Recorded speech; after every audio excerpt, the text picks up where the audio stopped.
Here we divide 740 by 5 in long division method. 5 times 1 is 5. On subtracting we get 2.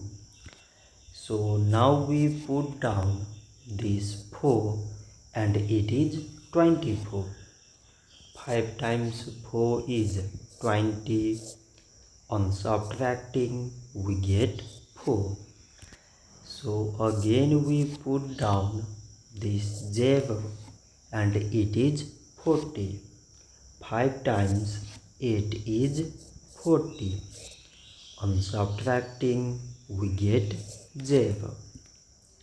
So 740 divided by 5 is 148. So this much for today and thanks for watching.